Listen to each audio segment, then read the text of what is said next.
News, सच जरूरी है। नमस्कार दर्शकों, ये है MNS न्यूज नेटवर्क और आप देख रहे हैं MNS न्यूज टीवी। मैं हूं आपके साथ श्रद्धा तिवारी। तो आइए देखते हैं आज की कुछ खास खबरें। एक नजर डालते हैं आज की हेडलाइंस की ओर। ड्रोन हमले में मारा गया हमास का डिप्टी लीडर, लेबनान में छिपा था, बदले की आग में जल रहा हिजबुल्लाह। जापान में बड़ा हादसा, अचानक जल उठा जापान एयरलाइंस प्लेन। ट्रंप ने प्राथमिक मतदान के लिए अपनी अयोग्यता फैसले के खिलाफ की अपील। आइए देखते हैं खबरें विस्तार से। ड्रोन हमले में मारा गया हमास का डिप्टी लीडर, लेबनान में छिपा था, बदले की आग में जल रहा हिजबुल्लाह। इजराइल और हमास के बीच जंग शुरू हुए लगभग 3 महीने हो चुके हैं। जंग में 22,000 से अधिक फिलिस्तीनी मारे जा चुके हैं। इस बीच इजरायली सेना ने लेबनान में हिजबुल्लाह के ठिकानों पर हमला कर हमास के डिप्टी लीडर सलेह अल अरूरी को मार गिराया। हालांकि इजरायली सेना ने इसे लेकर अभी तक कुछ नहीं कहा है।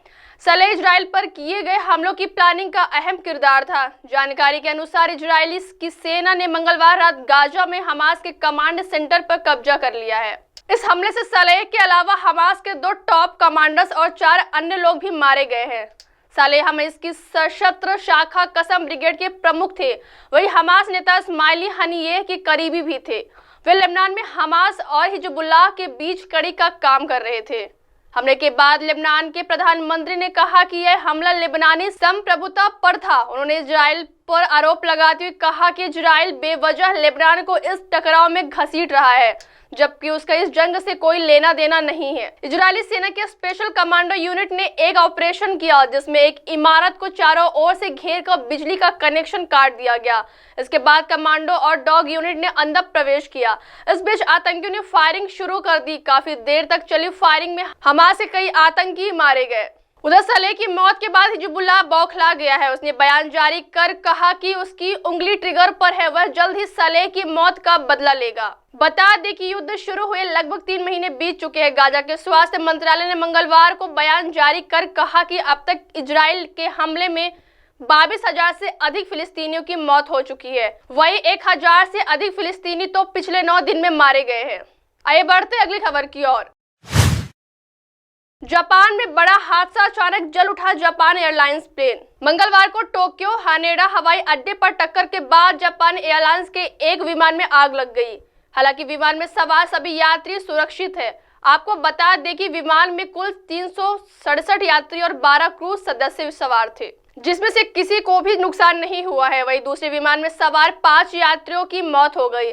विमान में जीवित बचे एक यात्री ने कहा कि सभी लोग सुरक्षित हैं, हमें टर्मिनल पर ले जाया जा रहा है। यात्रियों को निकालने में टोक्यो हानेडा हवाई अड्डे के कर्मचारियों द्वारा दिखाई गई तत्परता सराहनीय थी। वीडियो में केबिन के अंदर धुआं निकलता हुआ दिखाई दे रहा है, जबकि एक यात्री अपने मास्क के नीचे छिपने की कोशिश कर रहा है और यात्री भी व्याकुल है। घटना के बाद सभी यात्रियों और ड्राइवरों को सुरक्षित बाहर निकाल लिया गया है, लेकिन घायलों की संख्या और उनकी स्थिति के बारे में अभी तक पता नहीं चल पाया है। जापान के परिवहन और पर्यटन मंत्रालय ने घटना की जांच के आदेश दिए हैं।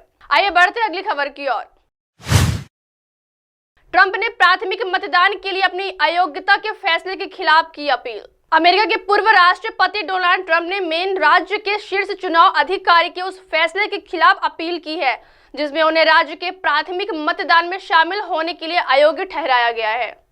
Main secretary of state शेना bellows ने फैसला किया कि ट्रंप को 28 दिसंबर 2023 को यूएस कैपिटल पर 2021 के हमले में उनकी भूमिका के लिए अगले साल के अमेरिकी राष्ट्रपति प्राथमिक चुनाव में राज्य के मतदान से अयोग्य घोषित किया जाता है। ट्रंप अभियान ने मंगलवार को कहा कि वह फैसले के बाद मेन के राज्य अदालतों में बेलोज के फैसले के खिलाफ अपील करेंगे। अब देश के सर्वोच्च अदालत इस बात पर अंतिम निर्णय लेगी कि ट्रंप मेन और अन्य राज्यों में मतपत्र पर उपस्थित होते हैं या नहीं। अब आप हमारे चैनल को आपके मोबाइल पर भी देख सकते हैं। मोबाइल ऐप पर देखने के लिए प्ले स्टोर से MNS news TV app download करें। इंस्टा, हाइक, ट्विटर, कुक, फेसबुक और सोशल मीडिया प्लेटफॉर्म पर हमारा चैनल उपलब्ध है। आप इसे यूट्यूब पर भी देख सकते हैं, आप इसे लाइव भी देख सकते हैं www.mnsnewstv.com पर। अब वक्त हो चला है दर्शकों ब्रेक का। ब्रेक से लौटने के बाद देखिएगा देश और दुनिया की तमाम बड़ी खबरें। बने रहिए MNS न्यूज टीवी पर। नमस्कार।